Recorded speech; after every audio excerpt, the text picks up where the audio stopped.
sebelum itu sudah ada, hanya dia berupa kampung kecil.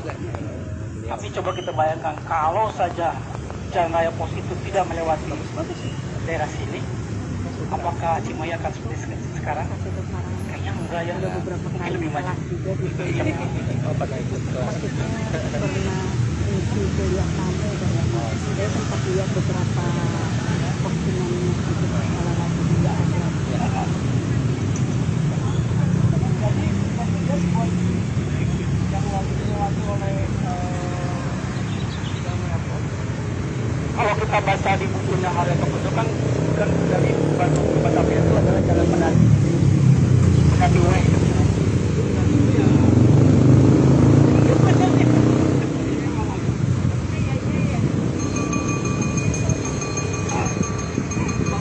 dekat saja. Bandung Batavia itu ya ditempuhnya dengan Pendati itu kita yang tarik oleh kedua atau satu atau yang paling keren kuda, tapi itu kan memiliki keterbatasan daya tempuh daya jelajah di setiap 3,5 kilo lebih itu berhenti. Maka kemudian kita mengenal di zaman itu dari kenal siapa Batilu, Altilu, Algenas itu kurang gerak zaman itu ya, sekitar 1 sekian kilo gitu. Di setiap tempat itu ada, di beberapa tempat itu ada titik-titik pemberhentian kuda-kuda atau kuda kecil lagi.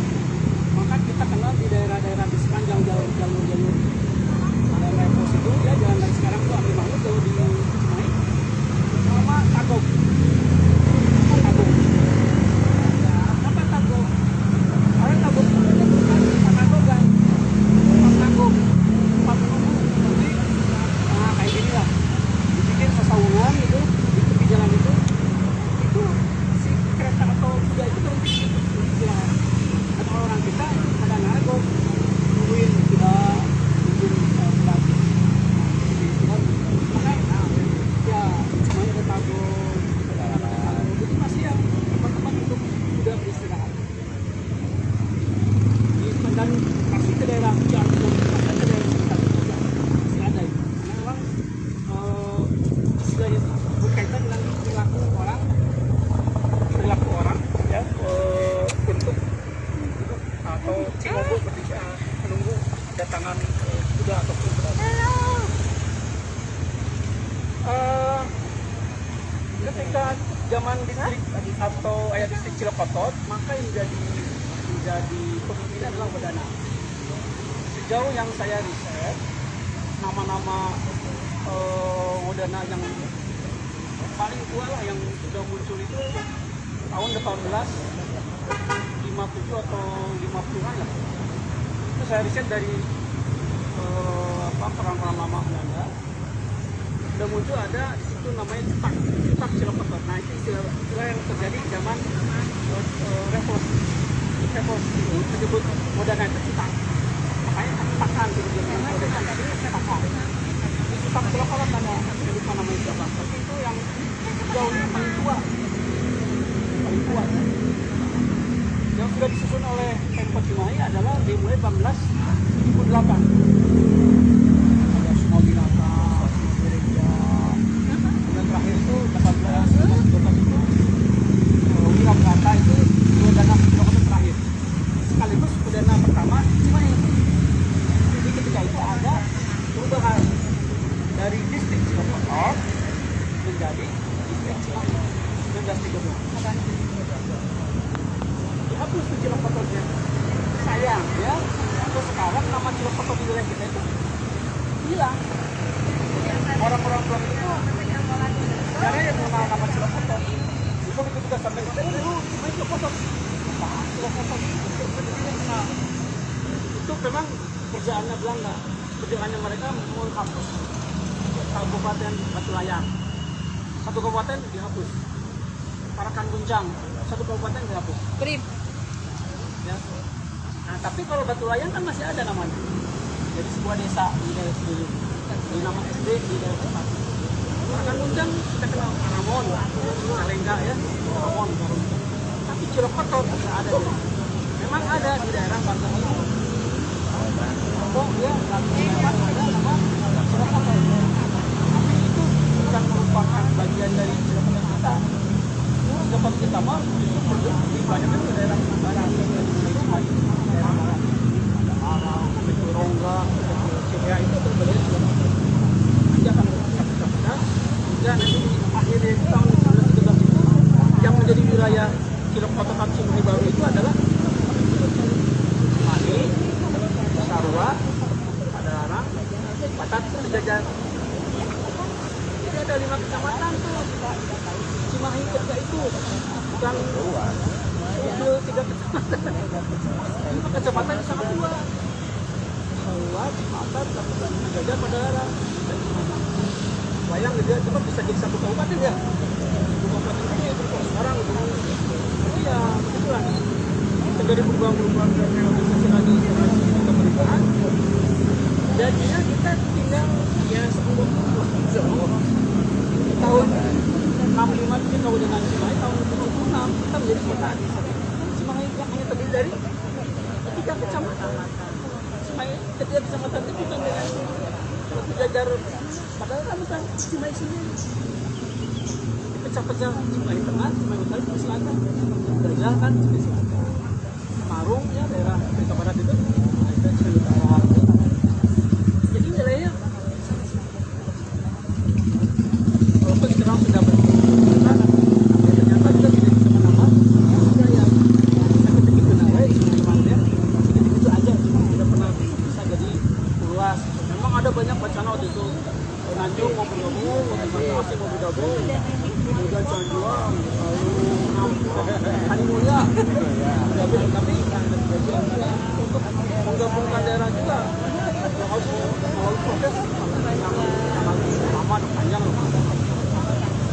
Nah itu.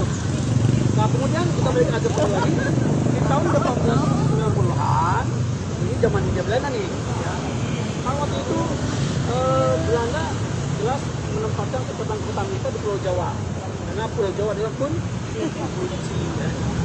Jawa adalah kunci. Di Jawa Timur sudah ada pusat militernya ya. Kemudian di Jawa Tengah juga sudah ada pusat militernya. Daerah Jawa Barat itu ada. Kemudian sebuah komisi khusus ya, ini dibentuk oleh pemerintah Hindia Belanda. Komisi khusus 1890 dibentuk sebuah komisi khusus. Salah satu anggotanya adalah direktur. Kalau sekarang mah BMKG,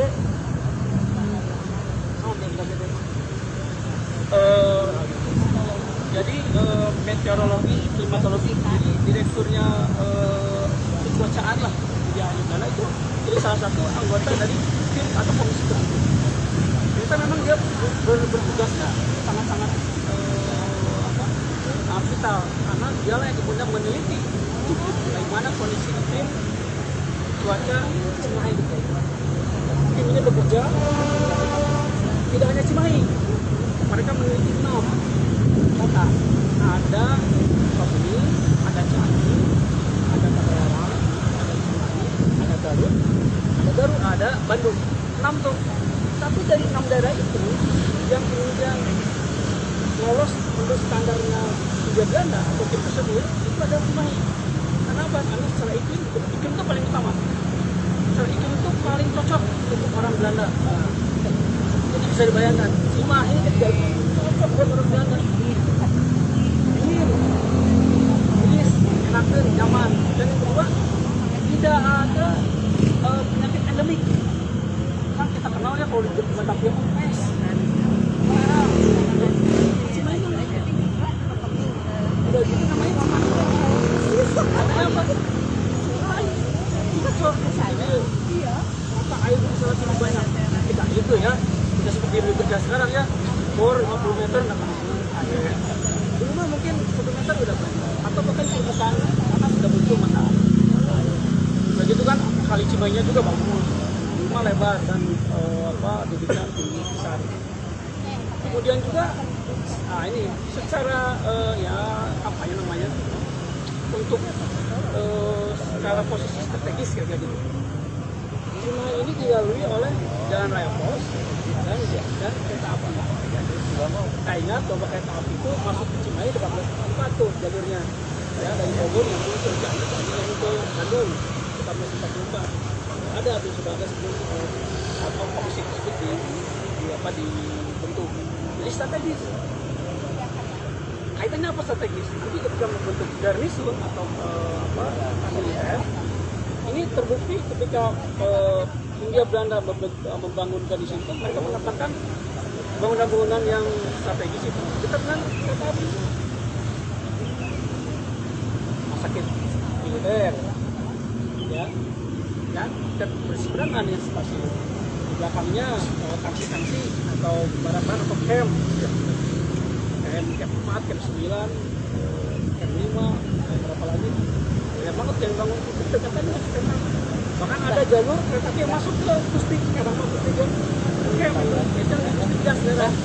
Tapi sekarang udah nggak ada, jalur kereta api udah dibongkar. Dulu mah ada masuk jalur kereta api. Yang tujuannya fungsi untuk mengangkut baju-baju tuh, seragam tentara penil, putih, cincin, tidak sebagai turun atau binatu ya. Jadi hasil dari komisi tersebut mengungkapkan merekomendasikan Cimahi sebagai pangkalan militer atau garnison. Dan 1856 ya, bulan September di 2 bulan lagi itu Hindia Belanda meresmikan Cimahi sebagai garnison statis atau garnison. Waktu itu apakah sudah jadi semua? Belum. Jadi perlahan. Yang pertama dibangun adalah jalan militer, baru kemudian tangsi-tangsi. Yang lainnya menyusul Madinah, menyusul.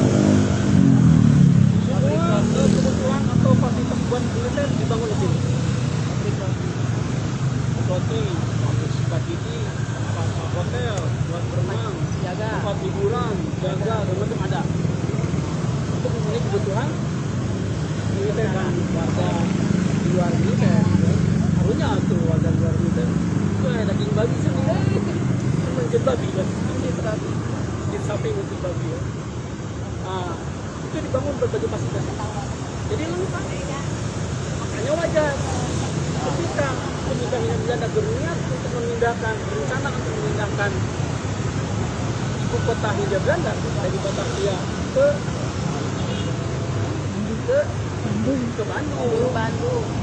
Bandung. Jadi sudah punya data Cimahi itu sudah disiapkan sebagai genternya, sebagai lini pertahanannya, sebagai benteng terakhir sebelum masuk ke Bandung. Sudah bangun duluan.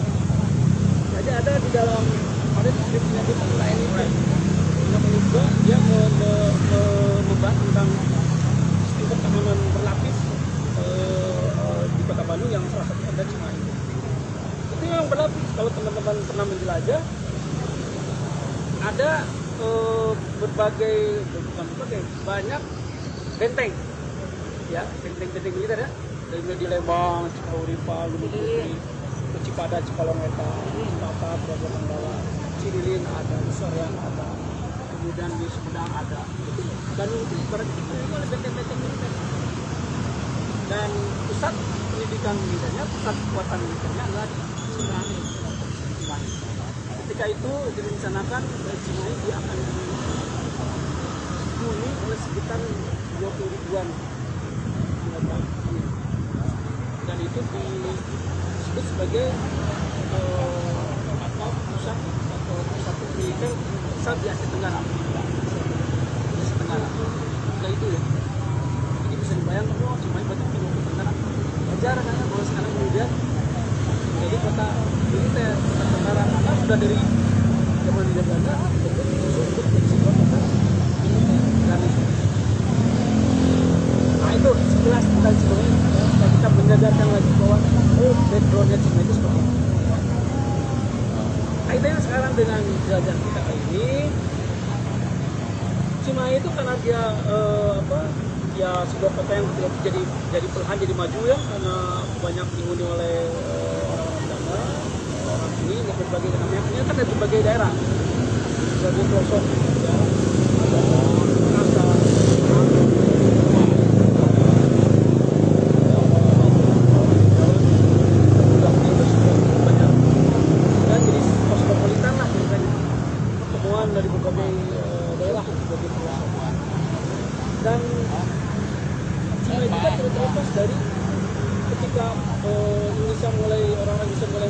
kesadaran berbangsanya, kebangsaannya, nasionalismenya.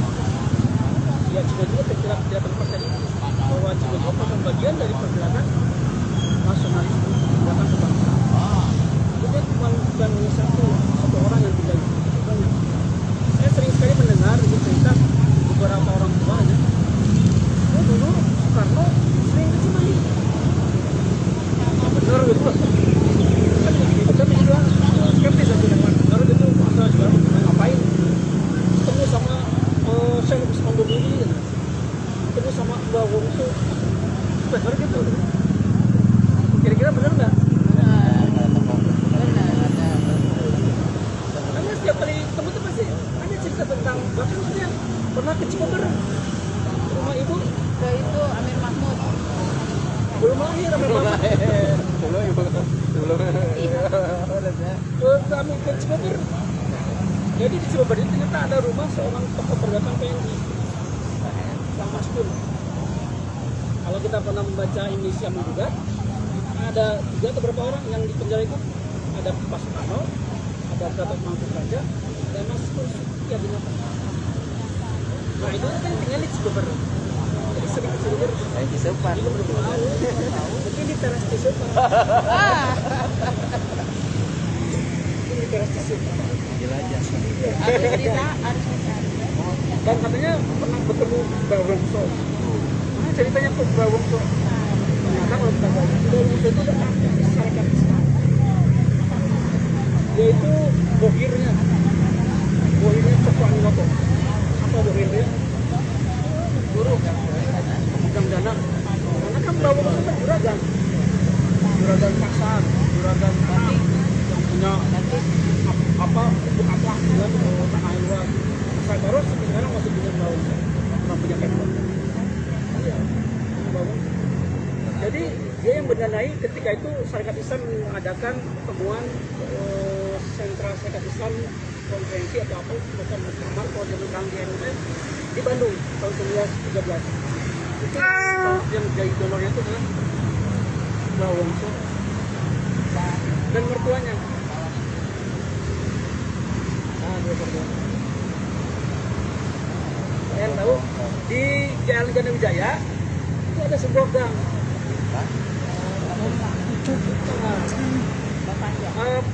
Pernah tahu toko kopi yang khusus jual kopi di Jalan Gana Wijaya?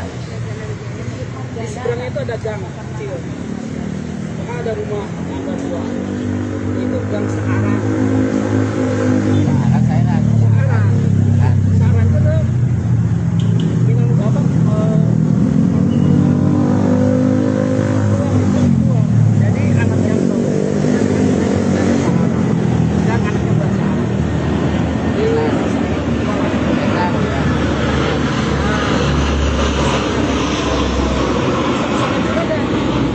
Kalau bahasa Arab itu adalah siapa tahu apa yang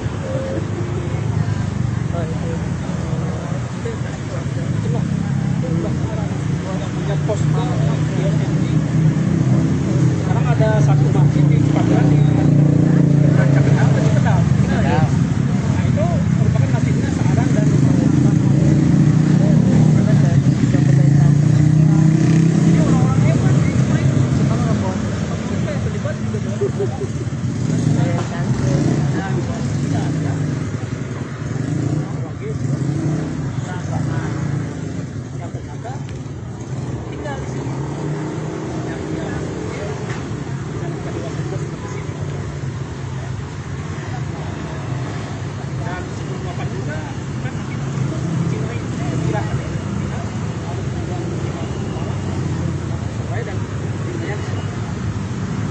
jadi keluarga dokter memang kejadian dan beliau karena besar bersama ayah yang seorang anggota penil dan pangkat sersan itu beliau kemudian ketika itu pensiun, bapaknya pensiun ya gitu ya hanya mau preman saya lebih afdol ya.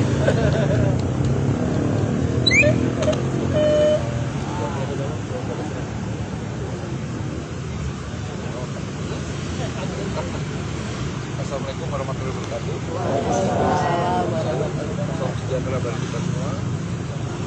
Dan saya hormati rekan-rekan Heritage, suatu kebanggaan buat saya. Iya, betul. Saya sering mengikuti Heritage. Biasa namanya ini jelas. Kayaknya speakernya rusak. Amin 7 ada acara. Amin 6 ada acara. Saya udah planning ya. Karena dari istri saya di orang Cimahi. Mau ikut. Pas Amin 4 tiba-tiba orang tua saya ngasih random acara. Mau ke rumah saya. Kok apal? Karena saya kebetulannya. Saya memperkenalkan diri, nama saya Freddy Batubara. Saya tinggal di Cileunci.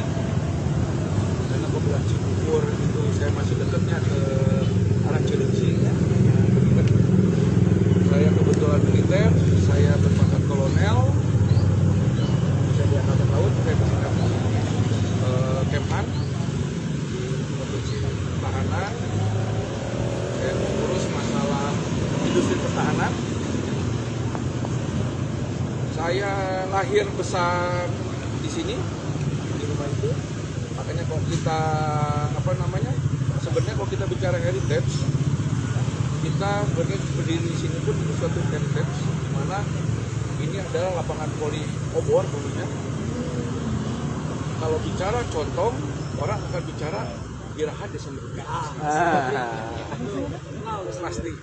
Pasti akan bicara Desember Break. Desember Break itu dulu ini lapangan voli ini itu dulu sering dipakai untuk turnamen antar klub. Ya klub-klub klub bagus itu main di sini. Lalu panggungnya ini masih panggungnya untuk Desember Break itu adalah parade band. Udah bayar, main libur, nggak ada kejuaraannya. Kalau sekarang ada dolan-dolan, dan sekarang nggak ada di sini. Jadi mulai dari Hari Mukti, terus Ajis masih main 17-an gitu kan? Ajis Jamrut masih main 17-an. Di Bodong bukan Ajis Jamrut. Ajis Jamrut. Ada Sena Dewi sini. SD. Lalu saya balik lagi ke materi karena sesuai dengan materi yang ini udah banyak diceritakan oleh Kang Baroknya masalah saya sebenarnya tidak perlu cerita gitu loh karena Kang Barok sudah cerita semua. Namun saya ingin tambahkan masalah Cimahi karena nanti ada hubungannya kenapa sih ada jalan kereta. Kalau kita melihat jalan kereta ini ujungnya adalah di Tanjung Priok. Jadi sejarahnya militer itu mereka pendidikan di Cimahi lalu dibawa oleh kereta menuju Tanjung Priok. Berikut juga andaikan akan pendidikan mereka akan dibawa lagi ke sini. Termasuk sebelahnya rel kereta api adalah Bandara Andir. Jadi semuanya itu terintegrasi sampai ini posisi di Malang. Ujungnya di Malang. Di Malang itu ada batalion Angkatan Darat juga. Yang semuanya tertutup, terbenteng. Sehingga sejarahnya Cimahi ini sangat besar untuk militer. Kalau kita datang ke Museum Satria Mandala, itu mayoritas bicara Cimahi. Kalau kita Angkatan Darat, itu akan bicara Cimahi karena seluruh pendidikan sampai permasyarakatan militer itu adanya di Cimahi di Pulau Jawa, di Pocongnya itu. Nah, jadi itu sejarah karena saya pun sering mengikuti gitu di Facebook Cimahi Heritage. Lihat Berkeley aduh nih asal sono. Lihat Kali Cimahi, saya dulu kecil pernah di Kali Cimahi. Cimahi itu dulu tuh ngajak nih. Kalau tuh buka duit ya setelah kecil Kali Cimahi. Terus ke Curug Panganten. Itu cuman memang saya terkaget-kaget Kang Barok tiba-tiba Habib Ban, rumah saya. Jadi saya lahir besar di rumah tersebut. Jadi rumah tersebut adalah rumah dari kakak kandung W.R. Supratman atas nama Ngadini Supratina.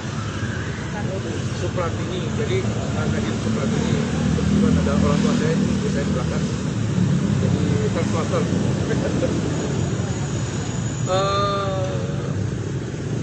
Tadi bicara masalah perjalanan lahirnya W.R. Rudolf Supratman ini masih debatable. Debatable tuh di buku sejarah bilang bahwa W.R. Supratman lahir di Purworejo. Setelah kita ngecek di Purworejo itu adalah tempatnya Gunung Batu kayak Cipatat dan jauh dari jalan nasional atau dulu itu rel kereta api, sehingga di sejarah itu disebutkan bahwa W.R. Rudolf Supratman itu, ibunya W.R. Rudolf Supratman itu jalan sendirian ke Purworejo, ke desa tersebut. Banyak orang yang melihat nanawanan dalam bahasa Indonesia, orang hamil besar sendirian datang ke sana. Dan pada tahun-tahun itu yang ada angkutan adalah kuda sapi. Bisa dibayangkan orang hamil naik kuda atau naik sapi. Itu namun ada juga yang lahir di Jatinegara, itu memungkinkan karena sebelah stasiun Jatinegara itu adalah penampungan tentara Kenil. Penampungan tentara Kenil itu, dan orang tuanya W.R. Supratman itu adalah tentara Kenil dengan pangkat terakhir Setan. Dia posisi dari Jatinegara, dia mutasi, istilahnya kalau sekarang itu mutasi ke Cimahi. Kebetulan rumah ini sudah berubah bentuknya. Cowoknya komplain kan dia. Karena tunjukkan foto yang lama ini rumahnya W.R. Supratman. Terus sama rumah ini disandingkan. Dia kayak bapak saya dirinya almarhum. Jadi ada bapak saya almarhum, jadi ramai debatable. Jadi saya aja ngomongin, ulah. Jadi mohon maaf, ini memang ada perubahan karena ini adalah rumah barengan seumuran dengan Gedung 4. Rumah seumuran dengan Gedung 4. Jadi W.R. Rudolf Supratman kecil itu adalah di sini. W.R. Rudolf Supratman kecil ada di sini sampai berumur sekitar 11 tahun. Saya harus baca informasi lah. Masih salah. Sampai umur 11 berada di sini sampai orang tuanya meninggal. Jadi orang tuanya itu meninggal di Cimahi. Makamnya di mana? Ayah di Baros. Dulu mah makam ayah di Baros Unggul. Ya, betulnya. Kan ya? Di Pribumi ya. Ya, di Pribumi ya. Mama Kerkop. Jadi makam itu dulu hanya ada di Baros, sehingga makamnya dimakamkan di Baros suami istri. Makam orang tuanya W.R. Supratman karena sesuatu.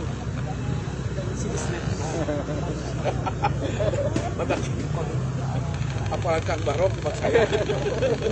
Sama-sama sebenarnya. Bapaknya di Pak Jurusnya, saudara punya sih di sana. Nah, orang tuanya beliau itu Pak Jumeno dan Senen itu dimakamkan di makam Baros. Dulu itu ada makam tinggi. Begitu ada makam masuk Baros, itu ada makam tinggi. Itu dua sebelahan. Di tahun sabraha katanya waktu saya kecil, makam tersebut dipindahkan ke Purworejo.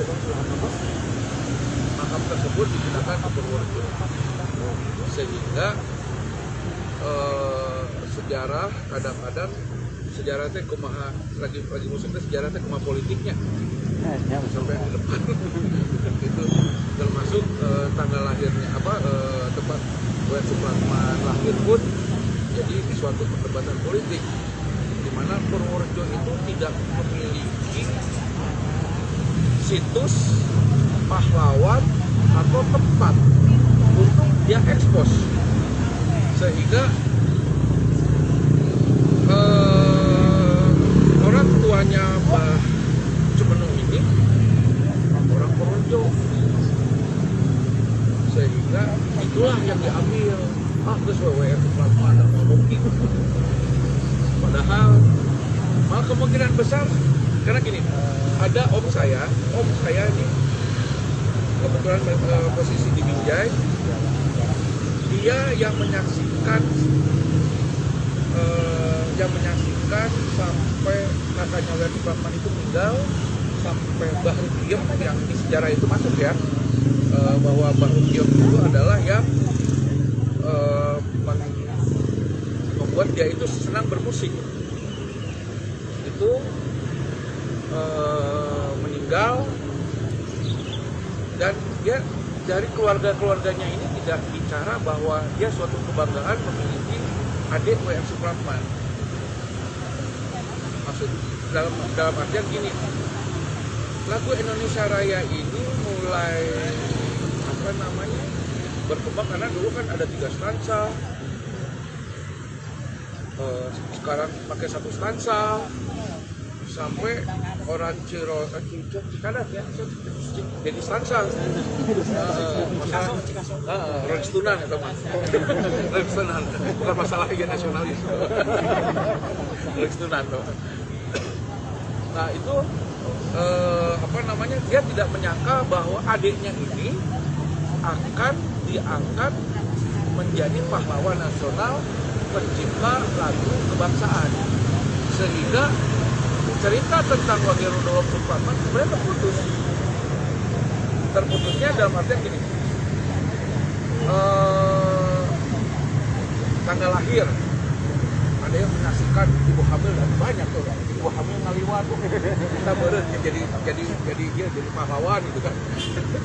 Terus yang ada adalah perjalanan dari kakak ke kakak, karena beliau itu hidupnya berpindah-pindah dari kakak ke kakak. Dari orang tuanya meninggal dari sini, itu diurus oleh kakaknya Mbah Rukiem itu di Makassar. Perjalanan dari waktu kecil, bayangkan, Makassar. Lalu setelah ikut terus Mbah Rukiem sampai ke Jakarta, itu di veteran. Lalu pada saat itu nasionalisme lagi berkembang pesat, sehingga beliau dikejar-kejar karena dengan lagu Indonesia Rayanya kabur ke sini lagi, ke kakaknya lagi gitu.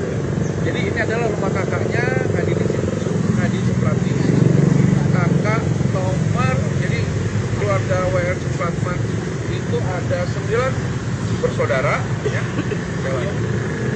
Rukiem, Slamet, Rustina Supradina, ini memang ada posisi di Projo, Rebo, Ngadi Supratini, Sarah, baru WWR Supratman, Jem, dan Aminah. Sehingga WWR Supratman itu dari sini, dari Kabarok tadi, kondisi sakit, perjalanan adalah naik kereta menuju sampai ke Surabaya, karena saat itu nggak ada bus antar kota antar provinsi, nggak ada. Belum ada, saya yakin belum ada. Nggak ada. Yang ada baru kereta api itu sampai di Surabaya. Di Surabaya ditangkap oleh Belanda, masuk ke penjara sakit, dikembalikan lagi dan meninggal di rumah adiknya yang bungsu, Mbah Ijem. Dan itu pun pemakaman itu dihadiri juga, Mbah Nadini ini yang menghadiri pemakamannya Mbah Ijem. Jadi pada saat pemakaman karena pada saat itu kan mau jadi keren pahlawan gitu kan. Nah yang taunya teh, aduh, adik saya, kakak saya teh udah ke Belanda, hanya nawon, hanya negara masalah satu Indonesia Raya yang bisa menyatukan seluruh masyarakat Indonesia. Jadi sejarahnya, dan saya adalah bukan keturunan dari Wakil Rudolf Supratman. Saya ini adalah keturunan dari kakak kandung W.R. Supratman. Kalau itu keturunan pajakan ibu. Ya.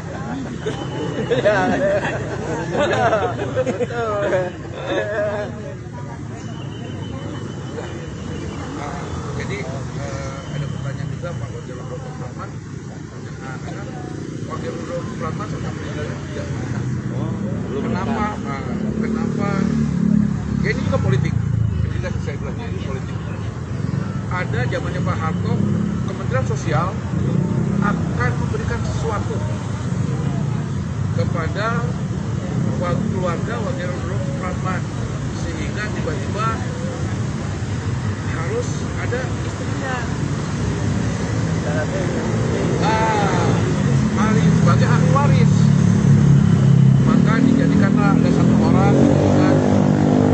untuk menerima penghargaan tersebut. Dan dari situ dia juga mengangkat anak mohon maaf keturunan dari Tionghoa yang istilahnya sampai sekarang masih mengaku keluarganya kalau kita bicara Wakil Rudolf Supratman tidak menikah, sehingga semuanya semuanya itu tidak ada waris maupun tidak ada apa-apa, karena kalau ada waris biasanya ramai saudara lut.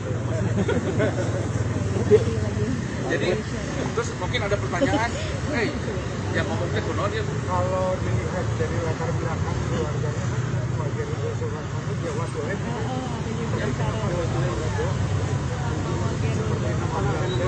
Nah itu saya juga baca literasi, ya gara-gara jadi PNS ya. Bisa tidur. Kenapa ada nama Rudolf? Beliau dibawa Mbah Rukium ke Makassar dan harus sekolah, di mana sekolah tersebut zaman itu adalah sekolah Belanda yang harus kebetulan suaminya Mbah Rukium itu keturunan Belanda, ya Pandik itu, sehingga diberi namalah Rudolf. Syarat sekolah. Syarat sekolah. Syarat sekolah. Terus itu literatur yang saya baca. Bukan cerita keluarga nama kadang-kadang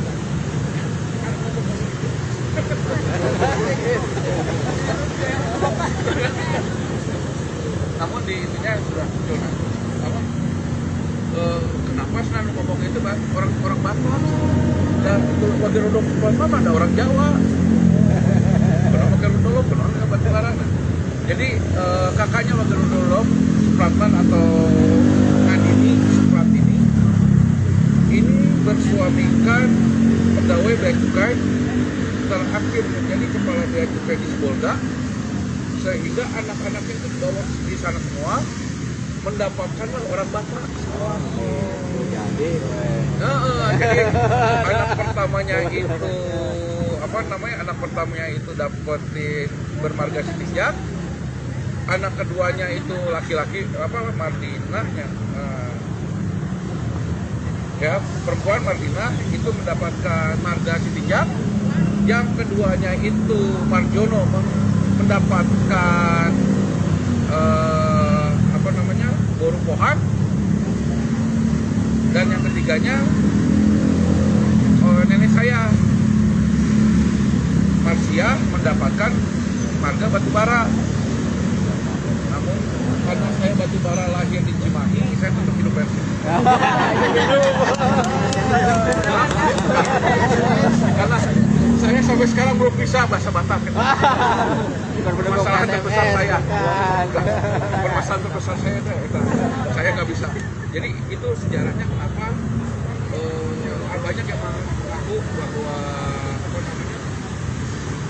mengaku keturunan W. Supratman, bukan, karena W. Supratman tidak memiliki keturunan. yang memiliki keturunan itu dari anak pertama, anak ketiga, anak kelima Mbah Kadini, dan anak ke Mbah Kijem. Itu yang memiliki keturunan dari 9 saudara. Gitu. Dan seluruhnya mengaku keturunannya WR SMA pun. SMA keturunannya anak. Kakaknya WR Supratman. Jadi memang dulu saya belum baliknya dan dimakamkan di di TPU namanya TPU Gunung Bohong yang dulu angker sekarang mah udah punya kabobok di Pondok Pira. Waduh. Saya udah hadir sekarang mah sebelahannya udah ini ya. Itu mungkin sejarah singkat, kami tidak masuk ke ranah. Mungkin ada satu pertanyaan. Nah, Kalau orang tuanya Pak WR itu artinya dari orang tua. orang tuanya itu aslinya memang Purworejo. Aslinya memang. Namun dia kan ikut kenil teh tentara pribumi yang dibelandakan. Ya, kenil itu. Jadi jangan pikirkan kenil teh tentara Belanda, bukan. Kenil teh tentara pribumi, orang pribumi yang dijadikan tentara Belanda. Ya, ya, jadi itu orang tuanya. Dan dia menikah 2 kali, udah bebas bayar teman. Tahu ya. Asal wani. Jadi kamar Siti Senen yang itu sampai 9 orang itu, kenapa 9 orang? Dulu belum ada KB dan lampu sering mati.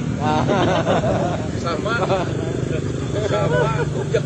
Jadi sama ujek. Jadi ujek itu ada keturunannya Pak Parmin itu. Itu keturunan juga dari suaminya WR. Kemudian medianya deket sebenarnya.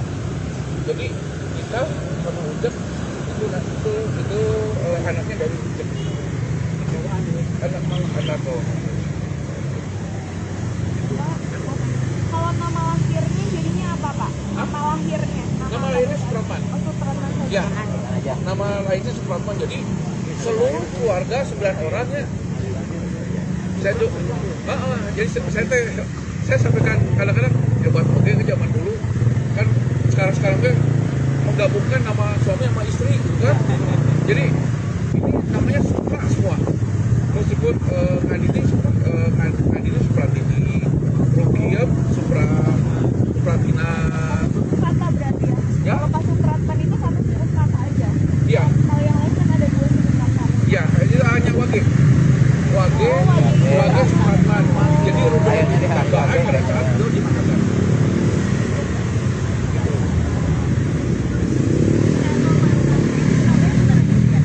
Kalau makamnya itu benar di situ, tapi itu hasil pemindahan. Makam aslinya di sebelahnya. Makam aslinya di sebelahnya, begitu diangkat menjadi pahlawan nasional, maka dipindahkan ke yang sekarang ini ada di Surabaya. Ya, makamnya berbentuk biola.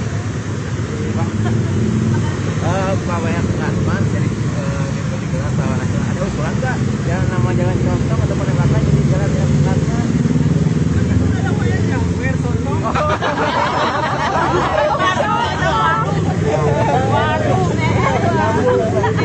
Saya bilang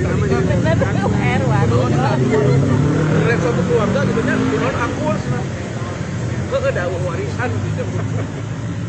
Begitu nanti ini pun jadi ramai misalkan gini.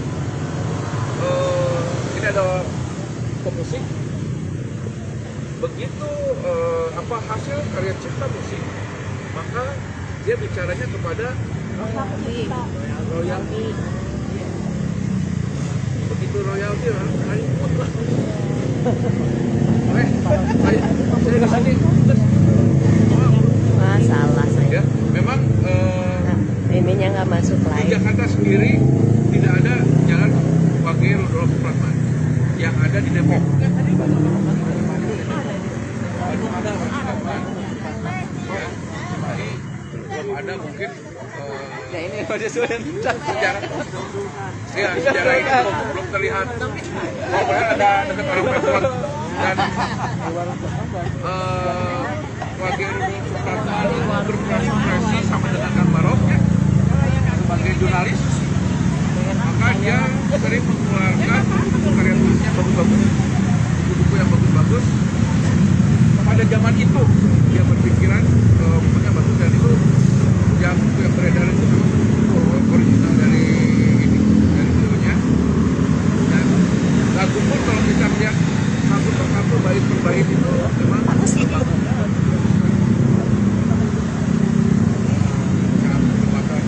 Ada keluarga ingin dinyanyikan lagu Indonesia Raya 3 stansa. Saya perlu mengingatkan, lagu Indonesia Raya itu adalah lagu terpanjang, lagu kebangsaan terpanjang di dunia. Bagaimana? Menteri itu apal-apal. Udah yang ada aja. Ya, yang ada aja yang sudah disahkan secara undang-undang oleh nasional. Jadi, dan kenapa ada pertanyaan kenapa tidak diambil royaltinya? Karena setiap menyanyikan lagu Indonesia Raya harus mendapatkan royalti. Bisa dibayangkan oleh kita setiap hari Senin 17 Agustus setiap sekolah, nah jam 10 ambillah 10 rupiah malah dari situ. Setiap hari jam 10 pagi. 10 rupiah dari situ. Berapa uang? Diributkan? Udah enggak?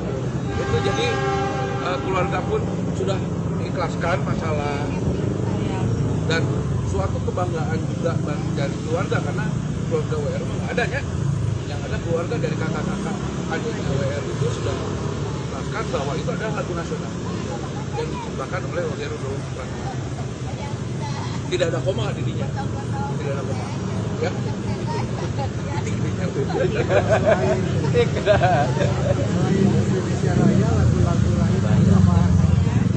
Banyak yang saya tahu, biasa betul-betul anak pagi.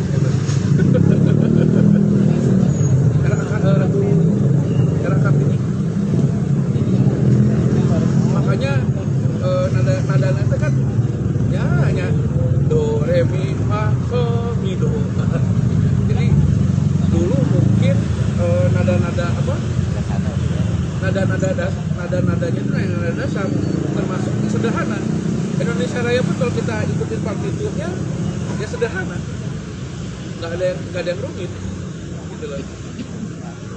Karena dulu kan sekarang ada berat yang partitur, naikkan satu, naikkan dua gitu kan. Terus lagu di timur matahari, timur matahari itu kan nadanya pun ya nada sederhana. Jadi masih banyak yang sedang jadi apa saja yang sudah ciptaan Indonesia Bangsa itu, jadi ada beberapa lagu yang sudah memang dijadikan lagu nasional, nasional terutama, termasuk dari Sabang sampai Merauke, cuman dirubah lirik jadi dari Sabang sampai Merauke. Itu lirik awalnya adalah liriknya Wage Rudolf Supratman.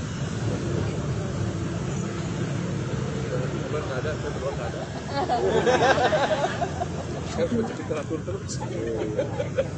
Baca. Mari kita ambil. Jadi kesimpulannya jangan lupa disimpulkan. itu antara WR Supratman dengan WR Contoh.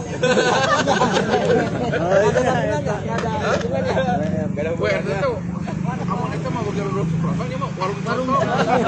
Kalau sejarah warung contoh mungkin Kang Barok lebih hafal. Karena saya hanya lahir besar di Cimahi.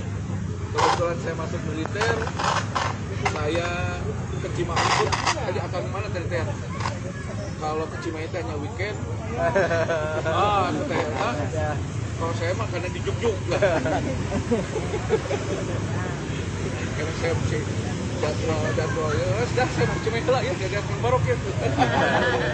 Dan itu ulennya Kang Baroknya. Nah, ulen Kang Barok. Jadi saya bikin ulen Kang Barok. Namanya ulen legend itu adalah oncom. Jadi itu sejarahnya kenapa ada keturunan Wakil Rudolf Supratman yang orang Batak, kenapa ada Wakil Rudolf Supratman orang Uzbek, bukan. Wakil Rudolf Supratman tidak menikah. Yang ada adalah keturunan dari kakaknya, kakak adiknya, keponakan. Dan kita kan nggak bisa menguasai warisan, beda. Ya, so. Usul ini gimana kalau rumahnya ada perbedaan bahwa ini rumah dari Kang Barok punya fotonya. Kang Barok punya fotonya. Ini kenapa berubah menjadi toko? Karena kita bisa melihat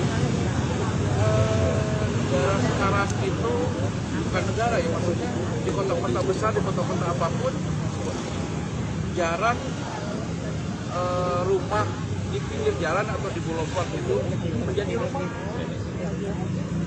Warga pasti tempat usaha, sehingga saya melihat ribut oke dah, oke ribut oke. Berubah jadi ribut. Karena kebetulan bapak saya itu yang paling lama menempati ini dari tiga keluarganya Mbah Kadini. Itu kebetulan bapak saya paling lama yang menempati sini. Termasuk bapak saya juga menurunkan 5 orang, termasuk saya dan adik saya ini dari 5 orang bisa 2, adik saya ini yang buka usaha. Lalu bungsunya itu ada lagi yang angkatan 03 berpangkat mayor saat ini. Itu jadi kalau misalkan lihat punya, Barok kan punya. Jadi bentuk rumahnya pun sama dengan bentuk rumahnya Gedung 4. Jadi istilah nama ini teh rumah gedung pertama ya dulu. Dulu kecil saya masih ada ininya patri, kaca patri, bawahnya tegel kotak motif. Tegel kotak motif itu dulu masih itu. Besarnya lebih besar gedung 4 karena gedung 4 itu adalah rumah perwira, sehingga belakangnya itu ada rumah untuk ajudan, supir maupun pembantu, dan di bawahnya dia pasti apa, sungai ya so. Karena mohon maaf dulu truknya itu buang itu ke sungai. Nah betulnya kan ya, dekat rel. ya Suka ada jurik rel gitu. Alhamdulillah status tanahnya ini ada SHM. Ada beberapa memang saya oke nakalan ya. Dan nyali batur oke. Lebih parah ya, kita pakai kontrakan. Ada beberapa belakangnya itu pakai aman. beda ya dengan Beda. Nah, memang kalau melihat dari jalan kereta ke jalan raya ini, kenapa kok ada rumah? Ternyata hanya 10 meter dari rel itu adalah karena penyitaan. Selebihnya adalah karena beda.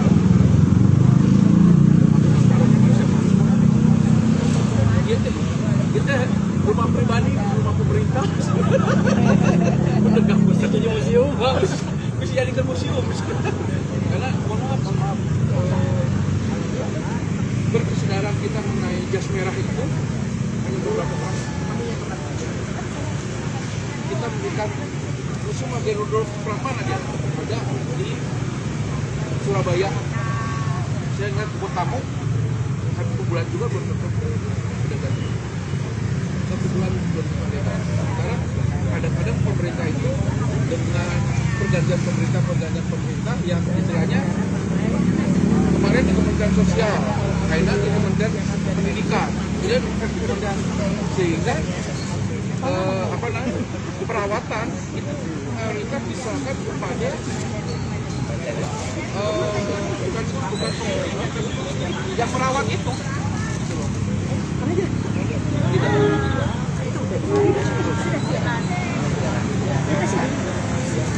Sekarang dinas sejarah coba, kemarin dinas sosial. Nah, bagaimana transfer data? Jadi transfer datanya sekarang sudah balik lah. Ya, mayoritas museum tidak ada yang menguntungkan. Ya, kecuali mungkin monumen nasional. Ya, kecuali monumen nasional, tapi museum apapun nggak ada yang itu. Sehingga kesadaran kita terhadap sejarah itu, ya hanya orang-orang berbakat sejarah. Yang orang kenal kayak saya kangen Eropa. Dia tak ketua RT, kata pria, belum itu kata pria. Kata pria itu adalah pemeran pertama untuk latihan militer. Lalu Kang Barok tadi bilang sejarah BMKG sebenarnya ngecek 6 daerah. Nah, di Garut itu ada lapangan golf pertama di Indonesia. Jadi lapangan golf pertama itu bukan Rawamangun, tapi lapangan golf pertama adalah di Garut. Dan wakil Roro Supratman belum bisa golf, dari tonya. Karena beliau itu dari ada bukan persaudaraan, persahabatan pada Roro Supratman dengan pahlawan jajahan besar.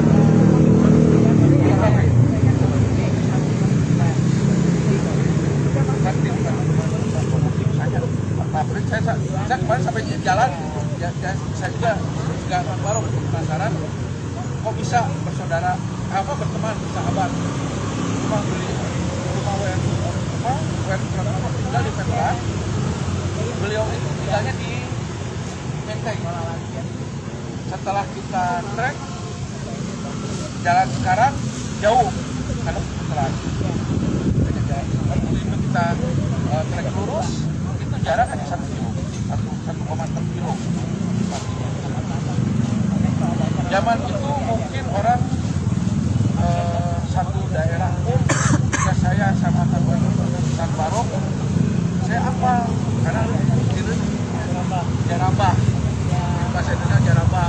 Jadi saya jadi orang Barok apa saya jadi orang apa karena selain sekolah jarak dan pertemanan. Nah itu boleh sahabat ya. Itu karena pada saat itu kenapa sih W.R. Supratman tiba-tiba menjadi bicara sejarah yang laku di Hari Pemuda, Hari Sumpah Pemuda. Karena kedekatan W.R. Supratman dengan pencetus Sumpah Pemuda tersebut. Jadi Sumpah Pemuda itu Sumpah Pemuda bukan.